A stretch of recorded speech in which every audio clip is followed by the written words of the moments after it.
I will talk about something that we rediscovered. It's called, in the American language, cryptopyroluria. And I will take you through this. Basically, just to have a simple concept, it's a condition in which you pee out all your zinc. You basically become not a zinc deficient person, but a zinc-less person. Yeah? We have about 300, we have about 1,500 enzymes. You know, when you look at the methylation cycle and all that, it's all about enzymes that are programmed by the DNA to look a certain way, right? There's an enzyme, the genome, and it creates a metabolome. This is the summation of all these 1,500 enzymes. 300 of those are zinc dependent.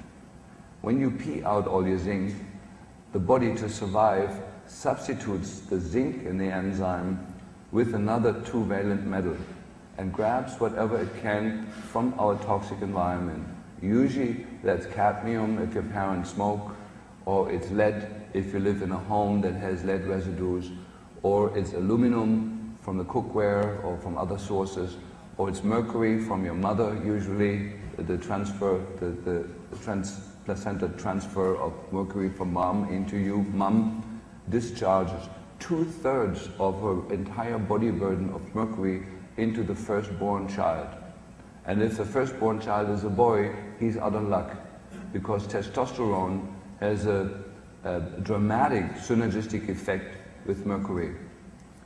And so we got now 300 enzymes that should be having a zinc in the middle. Instead of that, they have a mercury, nickel, cadmium, lead, uranium, plutonium, you name it, in there that's substituted. The enzyme still functions, not as well as it would with zinc, but it still functions. And so this is usually how we find the adult Lyme patient who is symptomatic, and how we find the autistic kid in that state. And then the problem happens when we substitute zinc. We're knocking off these toxic metals, and the child will become acutely toxic. And the reason this condition, cryptopyroluria, is that very reason, because when Abraham Hoffer and others discovered this and started treating, adults and kids got very ill. And then the collective of physicians said, well, this is bullshit, this really sucks. All we ever getting is sick kids that get sicker and sicker. It can't be right, something must be wrong with the theory, right? This was before, because you cannot do the KPU treatment without deeply knowing about detox. You need to know how to get the mobilized crap out of the system.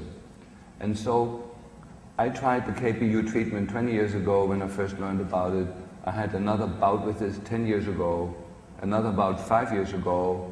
I never got it right, and then I met a physician in Holland who has created a whole following in Europe on just treating this one condition.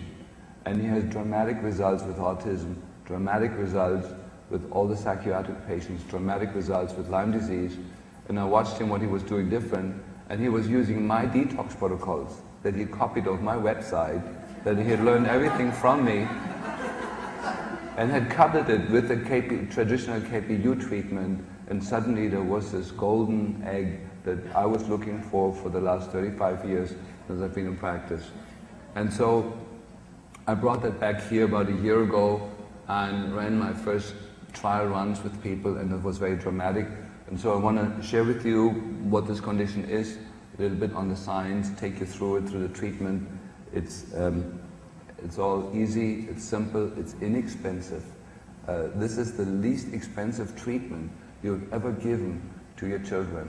And so we're down now from whatever $35,000 or $40,000 a year to maybe $4,000 a year when you include this treatment and whatever you've done before. So it's a dramatic change in the weather. So here's a little bit on the history. Abraham Hoffer, who is misspelled here, he doesn't have an H in Abraham, like Abe Burr, Bear, how do you say Burr? Abe lives close to me, he lives in Victoria, he actually just died a few weeks ago. And so I also want to give this lecture in honor of him. He, together with Linus Pauling, were really the two people that single-handedly started orthomolecular medicine. If you'd taken vitamin C today, or carnitine, or alpha-lipoic acid, it's because of Abe Hoffer and Linus Pauling. They're the ones that started this whole thing, single-handedly. So Abe Hoffer is not a small thing. He's half of every vitamin that you ever took, every mineral you've ever took. Abe Hoffer is half of that equation.